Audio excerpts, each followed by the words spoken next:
side. You. I don't want to block. The sound was good or bad?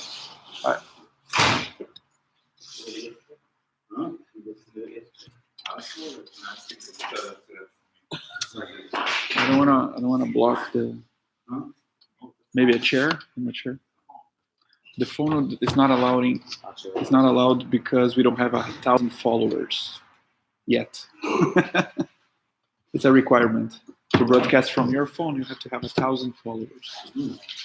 But if computer, it's okay.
All right.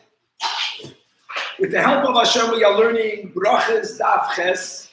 We began the sugya about the importance of davening at least at the same time that the minyan is davening. Ideally, it's better to daven in the shul with the minyan. If you can't daven in the shul with the minyan or the Beis HaMedrash with the minyan, see if you can get the minyan to your house. If you can't even do that, knowing the time of the Tefilla Tzibur and davening, then that is a time that's called a Svatzim. We began that sugya. We're going to learn more sources about it. We're going to actually learn over here that every shul and every Beis Medrash, being that when Mashiach is going to come, this will all become part of the Beis HaMikdash.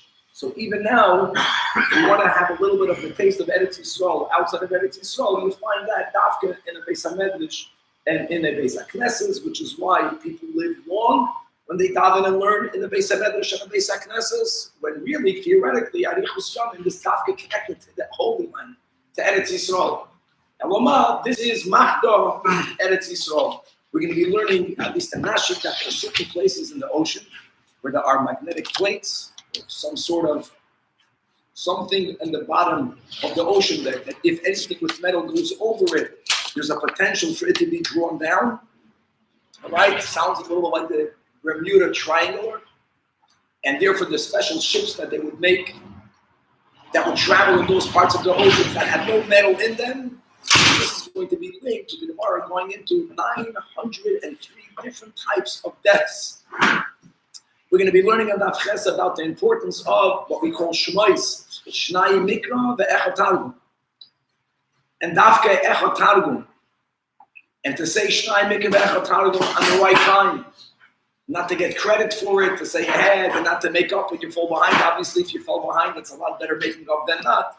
But about saying it this manner, we're going to be learning about 3 instructions that Rabbi Shua ben Levi gave the sons, 3 instructions that Rava gave the sons, one of which is connected to the fact that Rava was a Kohen. We're going to be learning about the 3 things that we should learn from the Persians, even though they are destined. Their destiny is to go to Gehenna. Still, there are good things we can learn from them. And we're going to conclude halachically.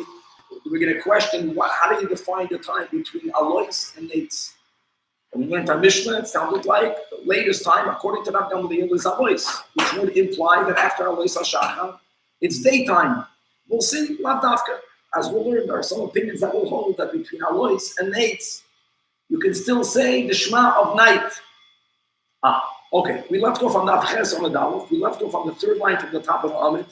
And the Gemara, the Sugya began at Rav Zayin on the base. That Rabbi Yitzchak asked Rav Nachman, why don't you daven with the minyan? Why didn't you get the minyan to your house? He didn't want to trouble people, so he told them, at least you should daven when the minyan is davening, because that is called the Eis Ratzon. What's the Eis Ratzon? At the time that the tzibur davens, that's where we're at. I have another source. What's the source? That there is a tremendous advantage, even if you're not davening with the minyan, daven at the time that the minyan is davening, because it says, so says God, the Eis Ratzon. During a time, a favorable time, I answered you in the singular. And that's to be understood, not I answered you in the minyan. Even though it's you not with the minyan, since you davened at the time of the minyan, that in itself evokes an additional God's answering of our tefillos. Well, you have to know. You live here. I think it's more you live in a place. Shlem was saying now, today, you didn't live Baruch Hashem all over the world. No matter when you're davening with the minyan. Rabbi Yestulin says a good word that Mashiach is coming. There's going to be the Kabbalah Shofar Gadol. What's the Shofar Gadol?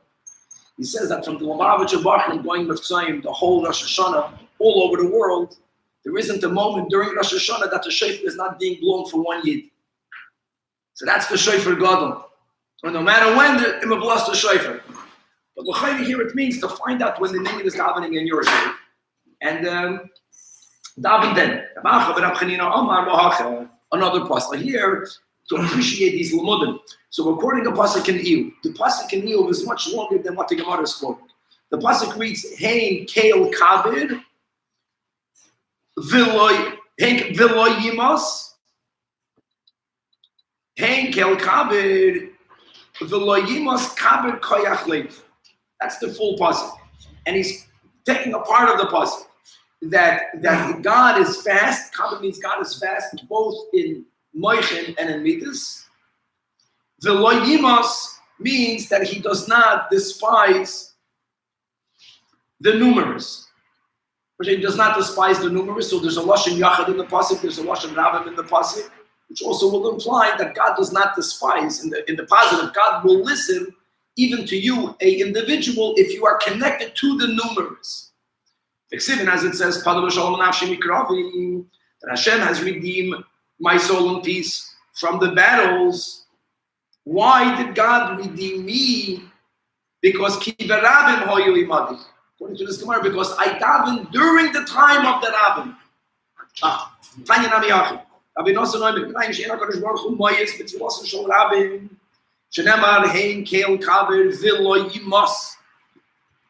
And again, this v'lo yimas is in the singular. And it says, Pada b'shalom nafshi mikaravi v'goymen. So the Bach adds, my Pada b'shalom nafshi, Amar HaKadosh Baruch Hu, kava oisik matoyra. V'givin us chasodim. Mispalal l'matzibur. Maila ani olav ki ilo pido ani li uben ula b'ni mibein umaso oilam. As we learned that during a gathering of 10 people, and here is we have a lot of Hasidus, the concept of not only davening b'tzibur, but learning b'tzibur. Since every time they didn't get together, the Shekhinah is more revealed, and with that koyach we do the 3 pillars, Torah. And Avodah, Chasadim, this reveals godliness in the world. Since Golosh HaShekhinah means God is everywhere, but God is hidden. This brings us Agilu Yelikos. Amar Reish Lakish, Kol Mish Yesh Lebeis HaKnesses Be'iroi. But the Eina Nich Nesham Le'ispalel. And this means specifically when they need you for a minyan, which we need to get together a minyan. So they call you up and you don't come, that's called a bad neighbor. Shachina, evil neighbor. As it says, Hashem, I'll call Shechinai Haroim regarding all of the evil neighbors. And what's their evil? Hanoidim Binachla, that they damage my inheritance. Asher Inchalti es Ami es Yisrael. And this is really the Marshal links us to the Gemara in Megillah, based Rabbeinu Shebebavel. The Nachla normally refers to the Holy Land. Nachlas Hashem is Eretz Yisrael. But every Beis HaMedrash and every Beis HaKnesses in the future will become part of the Beis HaMikdash. Which means that even before the Beis HaMikdash is revealed, the third Beis HaMikdash, you're sitting in Hashem's Nachla. So partaking of it, fortifying it, is building up the Nachla. God forbid, not making part of, not participating in, not only are you not part of it, but if they need a minyan and you don't come, so then you're not you're not allowing for the Shekhinah to be revealed. So, and therefore, as a media can I get media? Should go him loy ulabanav, go him galus loy ulabanav. Shneimar as it says, "Hineni noisham alad masam." That behold, I am uprooting them from their land. The esbeis Yehuda etoish mitoicham. Oh, in other words, that the concept of galus is connected to not partaking of a minyan, and that's because of the positive that whenever we participate in a minyan, we reveal the Shekhinah in a Beis HaKnesses, in a Beis HaMedrash. This is the ultimate idea of the Geula. They once told Rabbi Yechanan that you should know, that even in Babel, you have people that live long, they are elders in Babel. So Rabbi Yechanan wondered, how can that even be? When it says, where does God promise us a long life? Al Adama refers to the Holy Land, Siv. So how can it even be that people live long in Babel? But then he responded, even the Amri Lay, once they told him that these people who lives long, the Mekadmei, the ones who get up early to learn, the ones who stay after davening to learn, they spend a lot of time in the Beis HaMedrash, in the Beis HaKnesses. So then he says, that's why it worked for them. Again, because this is a little piece of Eretz Yisrael.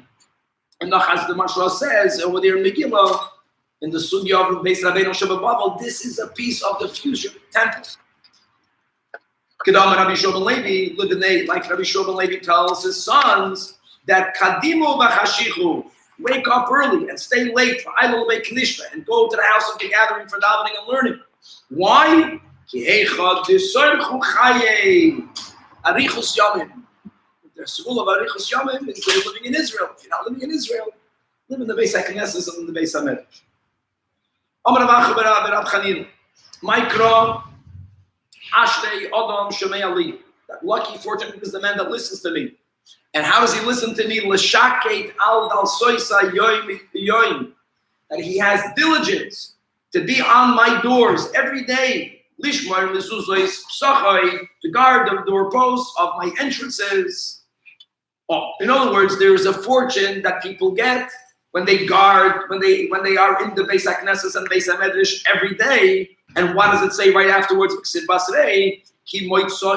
who find me, you know what they find? They find life. Nachasor, that living long, arichus yamim, has to do with getting up early and staying late, davening and learning with the minyan, the Rebbe says to learn with the minyan in the Beis HaKnesses, Beis HaMedrash. Amar Rav Chisda, L'olam yikonis adam shnei psachim Beis HaKnesses, a person should always enter through two doors into the Beis HaKnesses. Now literally it means, like you have to enter a shul that has two doors, a double door, and if the Beis HaKnesses doesn't have a double door, then what? Shnei psachim zadabaita cannot mean literal. Ela'ema shiur shnei psachim, that you should enter, how deep inside should you go?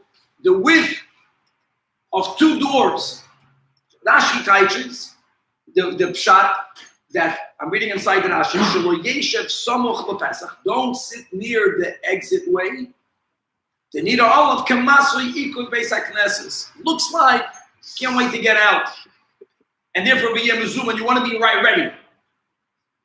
In other words, the concept of appreciating the value of spending more time should even be expressed in your behavior, that in the Beis HaKnesses, it's going to take you more time to leave. Don't be by the entrance. And only then should you daven. So it says until Lamed Beis, Kapitel Lamed Beis, Al Zois, for this, Yispalo Kol Chassid, every Chassid should daven, Eilecha to you, God Almighty, Le'eis Mitzoi, right at the time of a finding. In other words, that we should always daven, that when there's something that we need to find, we should find it when we need it. There's certain things that you need. Always daven, that when the time comes for you to need it, you should right away find it. What does that refer to? So there's a whole diversity of opinions. Amar Rab Chanina, that we should always daven for the Eis Mitzvah, that refers to Eitz Mitzvah, refers to a woman, meaning to a wife, to an Isha. As it says in quoting Shloim Mishlei, Shloim HaMelech Matzah Isha Matzah Toiv. So that's the Mitzvah. The MERCAVA, and now we're going to get off on a tangent that in the Holy Land in the West, right, and Yisrael was towards the west of Babel. Kinasim in the Shitza, when a man married a woman, when a man married a wife, they would ask him, Matzah or Maitza? What were they referring to? They were referring to two psukim. They were both said by Shlomo HaMelech, one initially, one in Koheles. Matzah means, the Matzah, the Chsiv, Matzah Isha, Matzah Toif. And the Yafik Ratzaim, Hashem, right? It means you obtain favor from God. Moitza means, that's referring to a pasuk in Koheles, where Shlomo HaMelech says, Moitza ani, man mi maves, eso isha l'goyim. I found the bad woman is more bitter than death. So either you found a wife, you found good, or you found something more bitter than death. So when someone got married, they would ask him, matzah or moitza? And really, once you got married, what's the point of asking that question? So they say like this, that if you look inside, one pasuk it says matzah isha. The other pasuk begins with the words moitza ani. If you're married, if it's me, it's going to be more bitter than death. If marriage is about the other, then it's going to be gaval. So it wasn't asking, it was educating people how to view the center of their home. Is it me or is it her? But coming back over here, this is all an ayah, that the concept of finding something is referring to a wife, and a chassid is always davening. You're davening even practically. You got married, you're davening for your kids, then you're davening for your eneklet, that you should find the right partner. What should we always daven for? Zumisa. I mean, first, we should have an easy death. People daven. When time comes, it should be easy. Shemar, as it says, a very exciting concept. As it says, Lamaves, Toitzois. Oh, so this is a pasuk in Tehillim Samaches. So you see that the word Toitzois is referring to mothers, finding. And indeed we learned, when it comes to death, there isn't just one way of dying, there's many ways of dying, and therefore it's worthy to pray that our way should be relatively the good one. It says, there are 903 ways that the neshama departs from the body. As it says, what's the proof? Again, Tehillim Samaches Lamaves Toitzois. And here we have a gematria toitzois is begematria hachiyavi, has the numerical value of 903. Kasha shubekulan, the most painful death is called askara. Many people say that it's diphtheria, some sort of illness where there is a swelling inside the throat, and the person slowly loses the ability to breathe in and out, so you get choked to death. And that is extremely painful.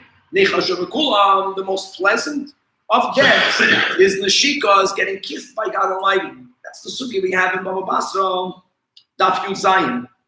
And now the Gemara describes Askara. What does that feel like? Damia, Kichizra. It feels like a ball of wool that is Begevava, the Amra, that gets stuck. I'm sorry, Kichizra means branches of thorns that into which a ball of Amra gets into. So imagine a ball of wool and it goes into branches of thorns, and someone has to yank it out.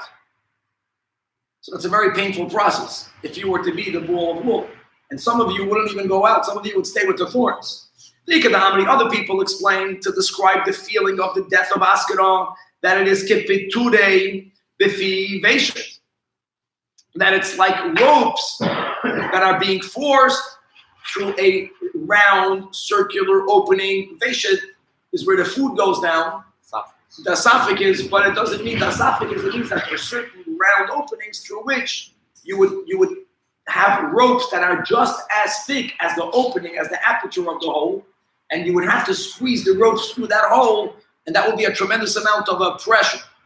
Why would anyone have such a setting? Why would you have as a hole that needs ropes that are barely fit through it? So here's where Rashi says, that I'm reading inside the Rashi, that that in the Mediterranean, there are certain places that you can't have metal going over it. Metal goes over it, it might sink.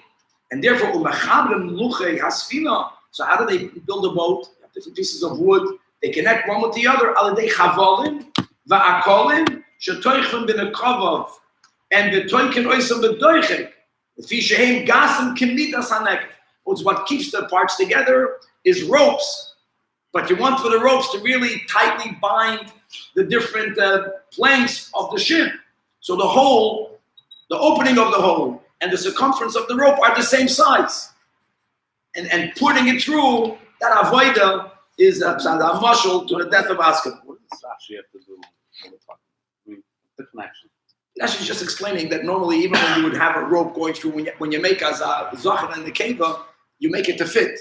Here they made the male and the female of the same size. He's explaining why they would do it. Right.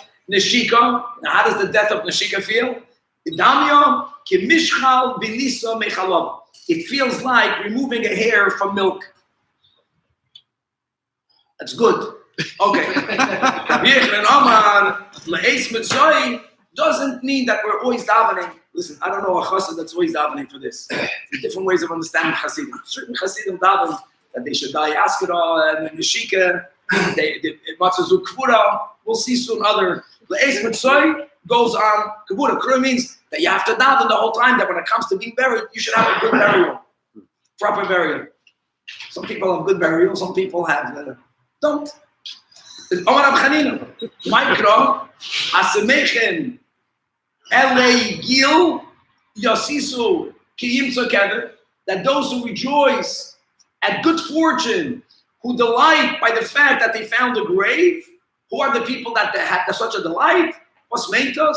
Omar Abba Barav Sheva, Hainu Damri Inchi, that Liboyi in Ishrachmi, a person should ask of God for mercy, that I feel ad Zibula Basraisa, that up until the last shovelful of the burial, that it should go in peace. Because who knows what can happen during a burial. Until it's over, it's not over. And you want it to go peaceful. Okay, look at that. Marzutra, the final understanding of La'es Mitzvah goes to a bathroom. That a chassid davens, that whenever he needs to go to the bathroom, there should be a bathroom nearby. He's not thinking about Yom HaMisa, he's not thinking about the Gemara. Speaking about having a bathroom nearby. You should know, they said in that Yisrael, that Hadam Arzuta, that this final interpretation is better than all of them. Oh, so why is it better than all of them? So the Marsha writes like this. This is the Le'es Mitzvah is Tehillim Lamed Beis. And the pasuk continues over there, Rak L'Sheitav Mayim Rabim, only that the flooding of mighty waters should not reach him. So the Marsha says that floodings of the mighty waters is that if a person has to urinate and there's no bathroom nearby, a side of lavin of holding it in. It's not shaykh. At a certain point, it's going to come out. So that's what he davens. He davens that there should be a bathroom nearby. Now, obviously, this is much deeper than what it sounds like. It's not as sad as the Esmitza, the Kavura. It's already a little bit more frail. Okay, Mike. Amalei Rabba Lana from Bar Papa. We're going back to davening in the shul. Leimon, Lon, Mar, Mahani Milam Al Yasa, please share with us one of those excellent teachings, the Amra that you say in the name of Rab Chizda regarding the Beit Knisht, regarding the shul. Tell us more about the shul. So he tells him, Hachi, Amar Rab Chizda, what's the meaning of the pasuk in Tehillim? Oyev Hashem Sha'ar Tzion, that God loves the gates of Tzion more Mikol Mishkanos Yaakov, more than all of the sanctuaries of Yaakov. So teaches the Gemara, Oyev Hashem Sha'arim HaMitzuyon and Ba'alacha.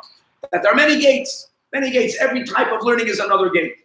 The gate in which people are learning halacha, that this is, God loves that more, Yoiser, from all Bate Knesiyos and all Bate Midrashos, that there's a certain magic dafke in learning a sugya, Shmaitza Liba Dehil Chesed.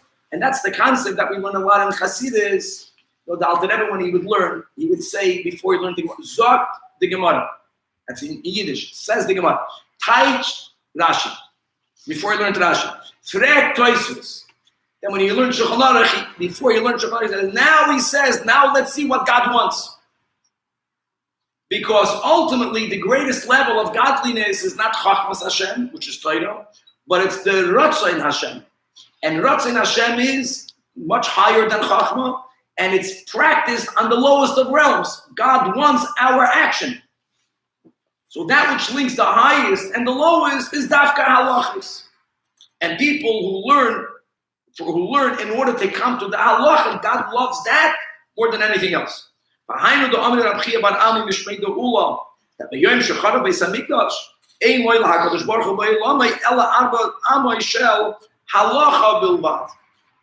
again, because the concept of the Churban and the Beis Hamikdash is a place where godliness is revealed. Where is God revealed? The highest level of godliness that we have access to is God's will. God's will is revealed through halachas. That is what God wants. Initially, I would learn Migoy Beis in my house. When I daven, the Mitzalina, but I would daven and shul. Once I heard,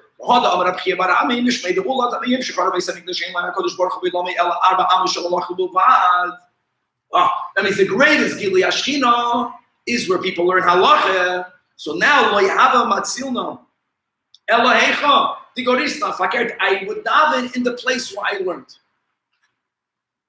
and that's the whole minute goyim today. You have shtivalach like we have. We learn, and you daven in the place where you learn. So we began the sugya of davening when the tzibur is davening. And then perhaps the Pada B'Shalom Nafshim Mikravik Tibi Rabim. That's already the Rebbe says that's about learning B'tzibur. So learn B'tzibur and then daven in that place. Rav Ami and Rav Asi Afal Gav the Avaluhu Trese Bekinishtu B'Tiveri. They lived in Tiberias. And even though there were 13 shuls in Tiveri, Loi Matzlu, where did they daven? Elabene Amudei, in between the pillars, where they would learn. That was in between the pillars. So those people who emphasize the importance of having your makom kavua in the Beis HaKnesset say that's what it means. That exactly, they learned that between those pillars, that's where they daven. Those of us who understand that because of Avos Yisrael in the shul, give up your place for another Yid. It means Rashi, which is incidentally what Rashi is saying, Rashi is explaining that in between the pillars, Rashi is saying something, 10 lines from the bottom, that Shebeis HaMedrash Nochayin Aleim Milmayla. That the Beis HaMedrash would rest on these beams. I don't think he means that the roof rested on the beams. I think it means that there was some sort of basement. And they would learn in that basement because they probably had the peace and the quiet that they needed to get the right halacha. And it wasn't the nicest place. It was in a basement. They davened there. To daven in the place where you learn. And this is about learning Aliyah de Hilchasa because that is where you have the ultimate Gilui Hashkin. So every Beis HaKnesses, every Beis HaMedrash in the future will become part of the third temple. So it's called already God's Nachla. But where do you see this now? In the place where they use that area to come to the Halacha L'mais. Godol, Hanahene, Miyigia, the Bach adds Kapoi. Greater is the person who only benefits from his own work more than a Yirah Shamayim. Now, if a person is a working man or woman and they only benefit from their work, they don't take handouts, and they don't have Yirah Shamayim, the beginning and the end of everything is Yirah Shamayim. What he means is that if a person is God-fearing and they have this midah of Nehenem Yigiyah, that's greater than being a Yirah Shamayim without that advantage. Ilugab Yirah Shamayim, it says, Asher Yish Yoreas Hashem. This concept of we just finished learning in Rambam, we're learning this on Tafshin Pei. So the end of Schia Matana, the Rambam brings the pasuk of Shleimer that Soina Matana Sichim. So, in other words, don't benefit of something if it didn't come through the work of your hands. It says Yigia Kapecha Kisoichel, and the pasuk adds Ashrecha B'Toivlach, Ashrecha B'Lam Haba. And the Khan, just to know that the best Hasidic chinuch that we should have for us and for our kids is to read the Frierdiker Rebbe's memoirs, the Zechroinus. And a big bulk of the Zechroinus is speaking about the father of the Alter Rebbe, Baruch. And that was his midah. And that has to do with the concept, going back to what we learned yesterday about Avram Avinu, who called God Master, which was Hashgacha Pratis, that if you really believe in Hashgacha Pratis, so you can't do nothing.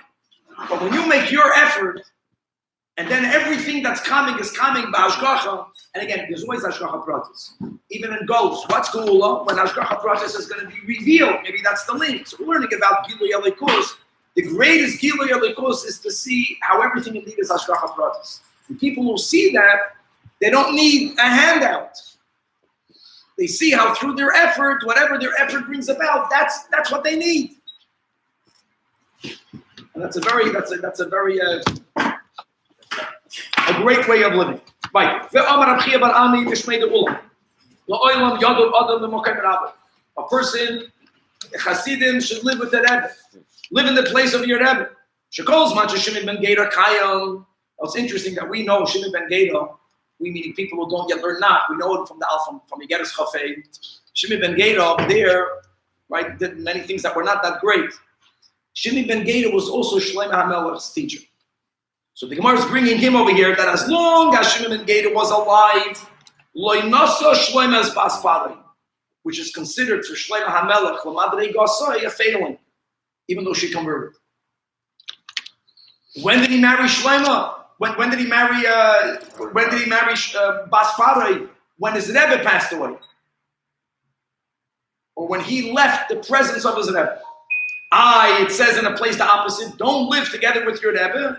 So the Gemara says like kasha.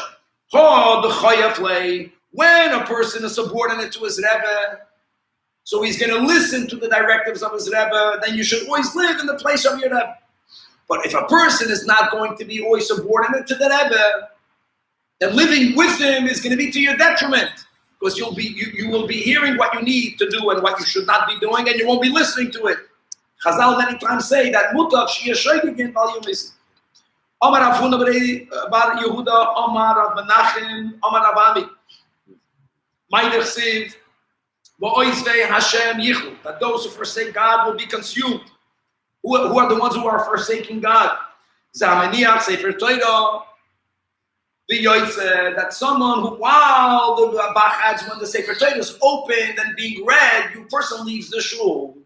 That's a disregard. He would leave only ben Gavra Lagavra, between people, because then the Sefer Torah is closed. What happens? Ben Psuka L'Psuka. And as we know from other places in the Gemara, that in those days they would read a pasuk, and verse by verse it would be translated into Targum. And when they would translate the pasuk into Targum, they would close the Sefer Torah for a moment. So can you leave at that moment? Rab Sheishis, Mahadarape, while they were reading the Sefer Torah, he would turn his face. He wouldn't face the Sefer Torah and learn his own things, but he would turn his face away and he would learn on his own. It's disrespectful. Amar, he says, Anon b'didan v'ilu b'didu. You guys are doing your thing, I'm doing my thing. There are many halachic that Abbas says, all these names that we're learning. Right? We learned the statement that's Amar Afuna, Bar Yehuda, Amar Rav Menachem, Amar Rav Ami. All of this is meaningful to understand what their names mean, to understand how the statement is connected to them. Rab Sheishis was blind.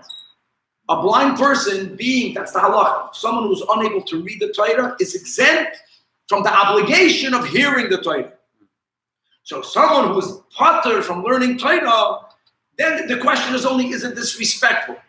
So here it is, if you're facing it, it's disrespectful. If you turn away and you learn on your own, it's not disrespectful. But just not halachically, if you're mechuyev to hear the Torah as we are, as long as we can see, then we have to pay attention to the Kriya B'zman HaKir. Amar Afuna, Bar Yehuda, Amar Rav Ami. Going L'oilam Yashlim Adam Parshi Yosef Matzibur. A person should always read on their own the parsha of the week, together with the weekly portion. And we're speaking about the original chitas, that's called Shnayim MERCAVA Echad Targum. And on Tafshin Pei, B'Hashgacha Pratis, this daf is going to be learned Shabbos. Shabbos Chazak, which already is also Shabbos Shmois. Shmois is a Rashi Tevis, Shnayim MERCAVA Echad Targum. Shnayim MERCAVA Targum means that every parsha should be read, every pasuk twice, and then once you read the Targum. Now, Chevra, it's good to know that we have really three Targums. You have what we call Onkelos, which is also called Targum Bavli. Then you have Targum Yerushalmi. And then you have Targum Yonasan ben Uziel. We're going to learn in the beginning of Megillah. Gemara says that Yonasan ben Uziel wrote a Targum on Nevi'im, meaning not on Chumash. So therefore, many are of the opinion that when you open up your Mikrais Gedolos or other fancy Chumashim, and you find in the Chumash Targum Yonasan ben Uziel, maybe it's not Yonasan ben Uziel, maybe it's Targum Yerushalmi, just to be aware of that. But coming back over here, read every pasuk twice, and then read the Targum Aramaic translation once. So you would think, look inside the Tosfos is very important. The last Tosfos on the Amid, Yesh Mefarshim. The point is to know what you're reading. That V'hu Adin, Liloy Azoy is Belaz. Laz is an abbreviation for Lashon Am Zara, foreign language. Any language other than Hebrew and Yiddish is called Laz. That V'hu Adin, Liloy Alois, or Ladim. Liloy Alois Belaz, Shalahem. That if you're reading the Chumash twice and in English once, it's we're turning the Amid into Tosfos. However, the second line, and the base in the top, and he brings an ayah, and the Tosfos holds that Dafke Targum.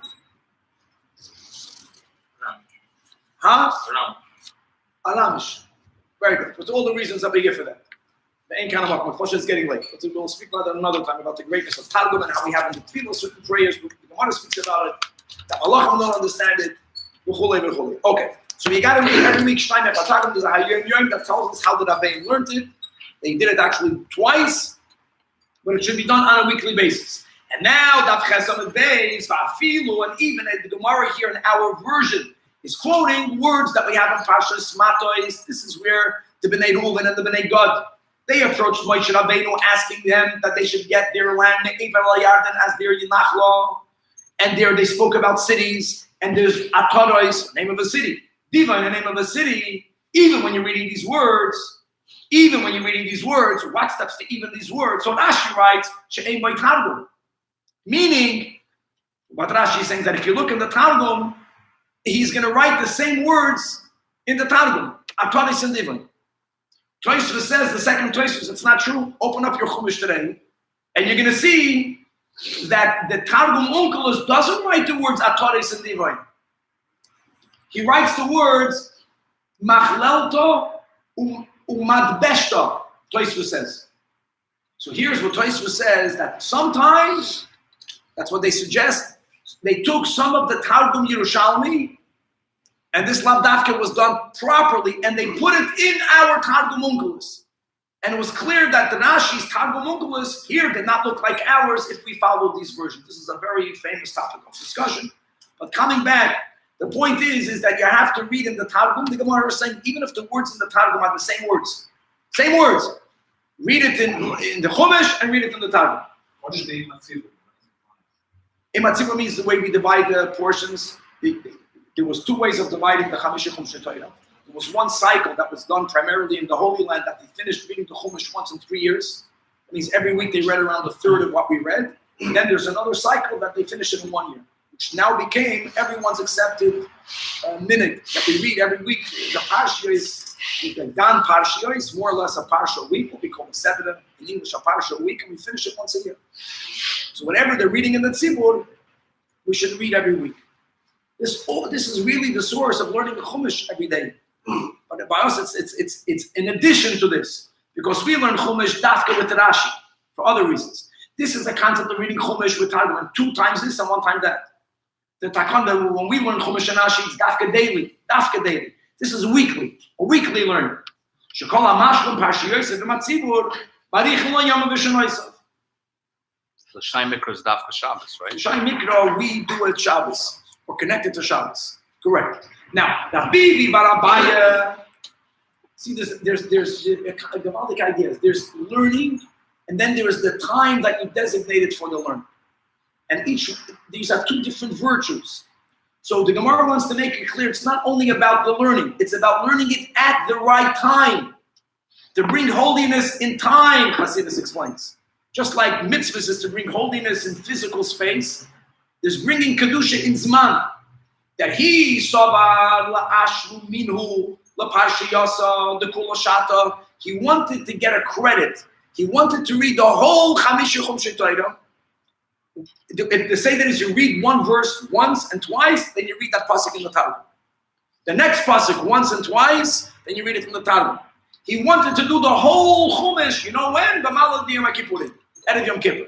Credit. So Tanolei Chia Barav Mitifti, it says in Parshas Emoy, you should afflict your souls on the 9th day of the month. On the 9th, We don't afflict ourselves on the ninth. So what's the pshat? That that whoever eats and drinks in order to be able to fast better, whatever works for you. If you're going to eat more than you need and that's going to help you fast better, you should do that. But if eating too much is going to make you fast harder, whatever you need to do. Watermelon. A lot of watermelon. And it should ace with soy that the Beis HaKisei should be nearby, all connected. So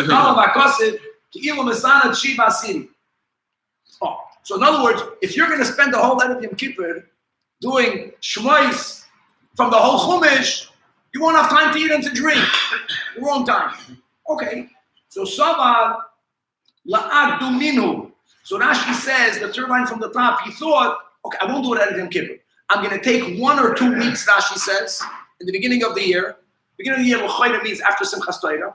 And during 1 or 2 weeks, I'm going to knock every day as much as I could, and I'll finish to get credit. Amar Elyahu Sava. So comes along again, Chul and Davav Toisvis, the Elyahu Navi comes and he tells him Tanina. We learned in the Bryce. Don't get credit. Don't plan to pay after you miss. If you missed, then you should pay up. But that's not a say. On the right time. You say Bimava said that on the right time. Why else it's the same thing. But whoever has Nisadarim, we learn Chitas, we learn Namba, we learn Daf, whatever we learn it on the right. There's a connection between the learning and the day. Now we're going through various of Amoirayim that they gave instructions, some of which we know, and they're going to be always in groups of 3. So Rabbi Shimon Levi told the following 3 instructions to his sons. Number 1, Ashlimu Parshi Yoisaichu Im Hatzibur Shnai MERCAVA Targum. On a weekly basis, Shmois Shnai MERCAVA Targum. Number 2, Me'inyan Le'inyan. We're going back to Chul and Chedra, Chul and Kayach. V'hizuaru b'viridin. Be careful that when you shech a fowl, also pierce the jugular veins, the veins in the neck. Even though we learned over there, shechita for it to be kosher, you gotta either sever the trachea or the esophagus or both. And theoretically, you don't need even to pierce the veins. And if that were to happen, the blood won't leave. And if that were to happen, then when you salt the animal, it's going to be very hard to get the blood out, and we can't eat blood. So mainly we learned that in the Gemara. When it comes to meat, most people would eat meat cut up. You wouldn't roast a whole animal in guns. Where some people there have this challah about taking the lamb and putting it on a spit. A turkey. Oh, but fowl, many people roast the whole fowl complete. When you roast it complete, you have to pierce the viridin. Because then the salting and the roasting won't be strong enough to get all the blood out. What you will need in addition, which is really beforehand, is that the viridin. So that Rebbe Yehuda made it say that even if you plan to cut the fowl up, you got to cut the viridin. Because if you won't, if you're going to roast it whole, then everyone is minded that you have to also cut the viridin during shechita. By animals, by behemoth, since most people don't put a whole animal on a spit, so since it's cut up, when the meat is cut before it's salted. Today when you chef the chicken, you have to slice the meat. According to Rabbi Yehuda, you have to. Understand? I want to say one thing, that to shecht a chicken, without shechting the viridin, you have to be a huge expert. You have to really know what you're doing. You have to really know what you're doing. Because by nature, when you're cutting that area, you're going to be cutting through the veins. But they really know how to shecht. We learned in Chula that there was a person that went hunting with a bow and arrow, and he used to get the arrow to shecht. That's a shaykhid. Wow. Well, the mouse you're saying. But that's give action. We do chef. We do slice the meat. Well, yes, we shut it in by everything. But the question is, are you obligated? So he paskined, he told the sons, be careful to always pierce the veins, even if you plan to cut up the fowl, as we learned Chulad Chavches, Kid Rabbi Yehuda, the Tanan Rabbi Yehuda, and by the way, the word shechita doesn't have to mean shechita. But the way we cut the esophagus and the trachea, we have the 5 rules. Those rules don't apply to the veins. This is simply about piercing the veins, that the blood should drain out when the animal is still warm. Later, it's too late. And the third thing, be careful when it comes to an elder. Even if he forgot his learning because of involuntary. He got sick. He was unable to review. But Rashi says he was busy with parnasa. Honor him. Why? The amrina luchais v'shidrei luchais v'nachais ba'adim. Even the shidrei luchais, even the broken luchais were placed in the ark. Hasidim say that's every Yid. Zakami, we're in Golus for so long. So it used now every Yid we all learned the Torah. When did we learn the Torah? We learned to Nida Daf Lamed when we were in our mother's womb. We all forgot it. Mashiach is not here. It's not on us. So honor every Yid. Now Rava told his sons. Now Rava is a kohen. So there's going to be a unique din for Gahan. When you cut meat, this is for everyone. Don't cut it on your hand. They used to put a meat on their hand and they would cut it on their hand. Why not? Two reasons. Either you might cut your hand off. Even if you won't cut your hand off, you might slightly cut your hand and some of that blood will touch the food. And without getting into the scenarios where maybe it's going to be bottle, it's disgusting. Don't ruin the food. Hygiene. Number two, Ba'al Teshu Al Mita Aramis. Don't sit on a Aramean woman's bed. We'll see soon why. And number three, Va'al Ka'avru Achayre Beis HaKnesses. Don't walk behind the shul and not enter the Shoshat Tzibur Mispalim when the Tzibur is davening. Don't confuse this with what we just learned on Avavam and Beis about davening Mispalal Achayre Beis HaKnesses. This is different. This is don't walk. We'll explain these last two things in a moment. So Al Teishval Mitar Ames, the second thing that he told his sons, why? For two reasons. That was going to bed at night without saying Kriya Shema Shalamita is the way a non-Jewish person goes to sleep. Don't sleep on our Aramean bed means you say Kriya Shema Shalamita and then go to sleep. It means, now this is connected to kahuna, don't marry a convert. Because a kohen is not allowed to marry a convert. And the third opinion is, Aramis Mamish, that no, don't sit on a bed of the Arameans for people that we could not have trusted. And many people say this can include all non-Jews. Don't sit on their beds. Rava was a kohen? Rava was a kohen. What happened with Rav Papa? We have this story written in other places with greater length that someone owed him money. He was very wealthy. He lent money. He came to pick up a debt, and they wanted to get rid of him. So this is the first blood libel recorded in the Gemara. So how are they going to get rid of him? There was a child that died, or God forbid, they killed, this the Gemara doesn't say, and they hid the child under stuff on the bed. When he came to collect, they asked him to sit down. They were hoping he would sit down, and then they would say, "Oi!" And then they would look under, and they would find a dead child, and then they would blame him that he killed the child. So they would, instead of him collecting his debt, he would be accused of being a murderer. And he had the Ruach HaKodesh of not sitting down on the bed. That Papa is Lagab Aramis and Choitzi Elamitoy. So the woman, she said, "Okay, I'll pay you, but first have a tea." She pulled out of bed, and she tells him, "Sit down." And he tells her, I'm not going to sit down until I see everything that's under the bed. Don't forget beds with we're not on feet, however it was. He bia samita, and he lifted up the bed or the covering or the mattress, and they found over there a teenage that was already dead. Now, Atkan the Pasha to Nigla. You should know like this. Al-Pi Chasidus, Al-Pi Kabbalah. There's a lot of a deeper meaning here. We heard stories recently that when the Rebbe's father would travel, he never slept in a bed in a hotel. There were great Rebbes that would never sleep in anyone's bed. They would lay down on my mattress, they would feel all of my machshava zaras, they would run out of bed. So there's a psa'inyan not to lay down on a bed. You have to know who laid down there before. And maybe the Tinoik mess has to do with certain unholy thoughts. The spare Rebbe they got him a new bed. It's by all Rebbes is this way. You don't sleep in someone else's bed. Mamash. This is even to sit. Imagine the Rebbe's father, when he went to a hotel, he would sleep in a chair. He would not sit on the bed. He would not sit on the bed. Also, watch the third thing. Don't pass behind the shul. The shah shatzim mispalim when the tzibur is davening.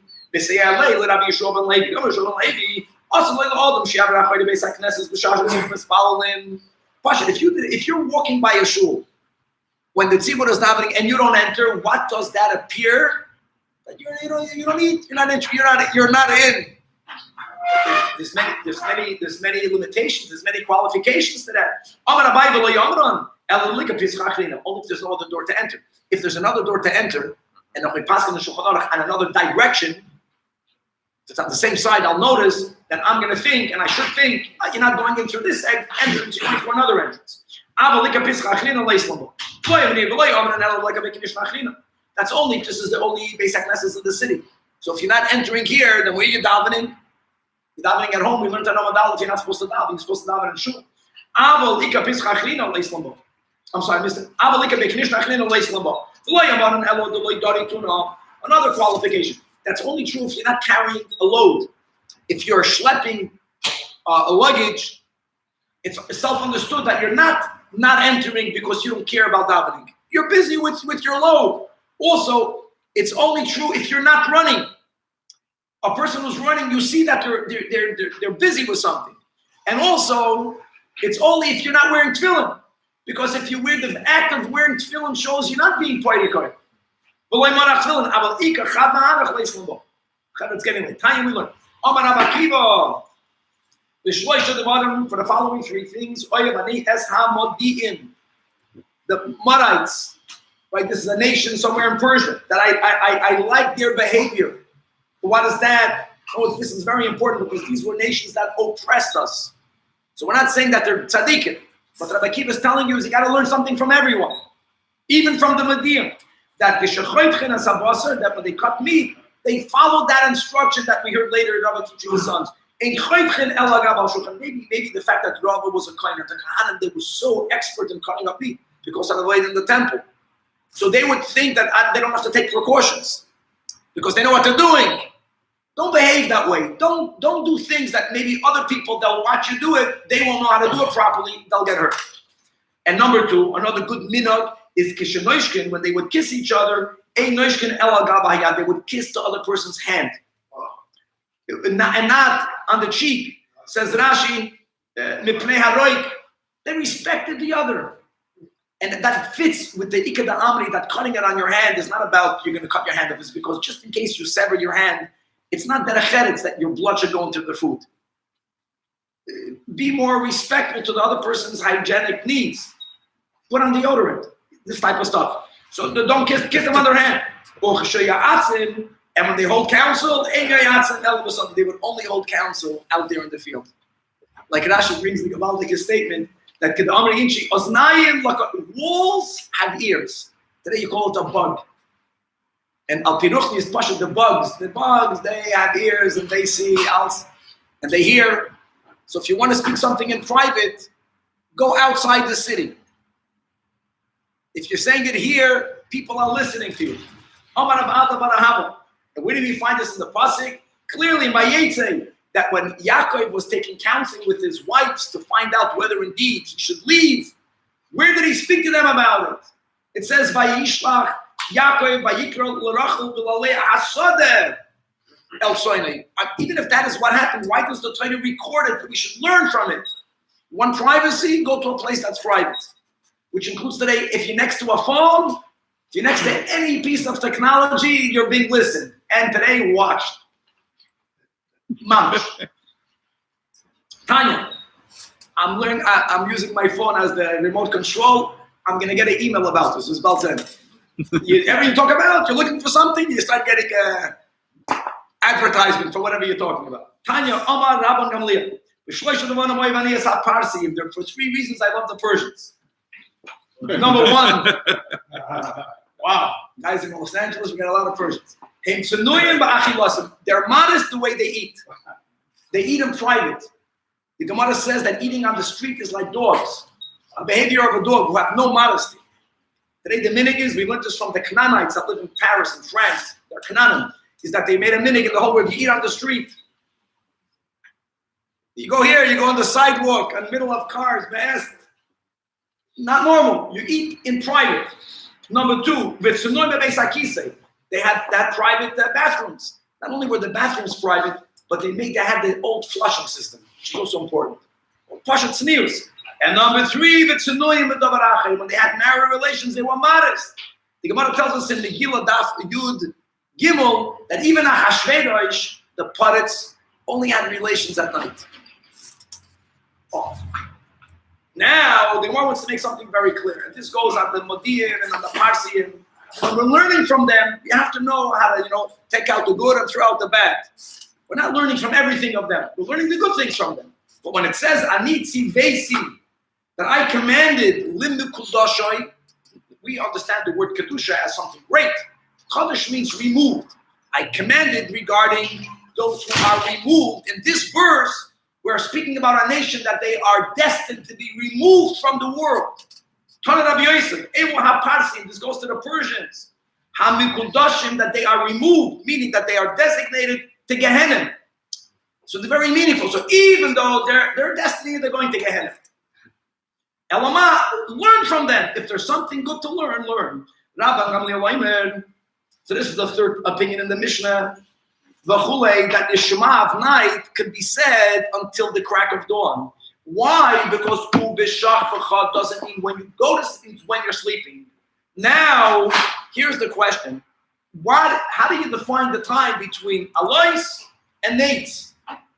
What is that? Is that night or is that day? So Amar Rabbi Yehuda Amar Shmuel. First of all, halacha kirabban gamliel. And number one. However, we learned that before in the Tosfos, you can say Shema the whole night, but you're not allowed to eat. You're not allowed to sleep before they say the Shema. Oh, don't wait until Allah Shachar. Don't eat.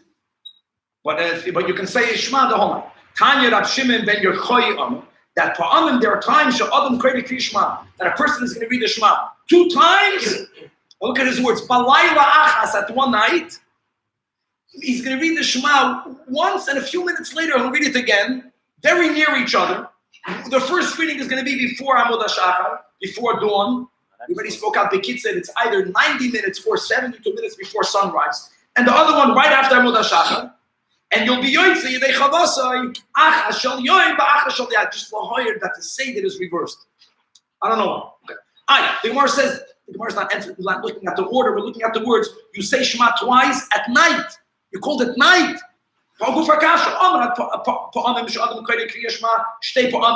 That's the key word. At night, is still called night.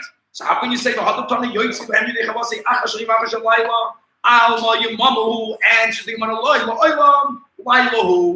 after Alois until Nate, it's still night, says Tosfos, for what? For tefillin, for tzitzis. For many other mitzvahs, day only begins by sunrise. But for Hadakari regarding uniquely the mitzvah of reading Shema, for that it's already called day. Because since Uve Kulmecha, people get up between Alois and Nates. The Ike, Inche, the Kaim by Hishaita, that's why you can view it for Shema as day. So was version number 1. Version number 2, guys, is Pufaker. Omar, we're not doing it. Omar Rav Acha Bar Chanina Omar Rav Shimon Levi, halacha is like Rav Shimon ben Yochai. But what did he say? So now we have version number 1. Says the Gemara, there's another Girsa, and he said the opposite. In the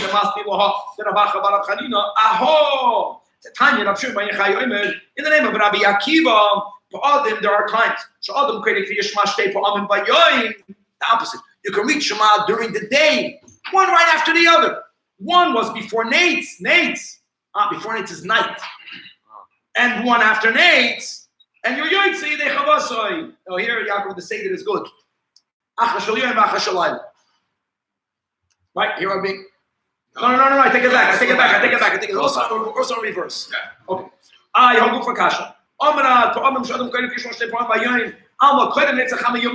You began by day, and then you're saying that the one that you read before nets, you're yoytze yedei chavasai achashal yoyim v'achashal layla al daftes. So the Gemara says, and this can answer. Tosfos says for many other mitzvahs, dawn is day. The opposite for tzitzis, for tefillin. But for Shema, you can still call that time night. Because there are certain people, not that they go to sleep, I hope not that since Rabban Gamliel teaches when you are sleeping, there are certain people that are still sleeping. When they wake up, only when the sun comes up. Because they had no shades. They would lift at 8. They wouldn't get up. They're going to be shata. So since some people are still laying down, then b'di'evet, it's called night. And on that, Omar Abba Rab Chanina, Omar B'Shua Ben Levi, Halacha ki Rab Shimon, Sh'amar B'Shua Ben Abba Akiva, that you could imagine that if a person did not say the night Shema until Alois, he can say it before Nates. The Rambam says that's only if there was Mamash and Oinus. Guys, to be continued. That means if a person was not sick, then the Rambam says you can't say Shema at night after Alois. At the end of the day, Alois is the cutoff.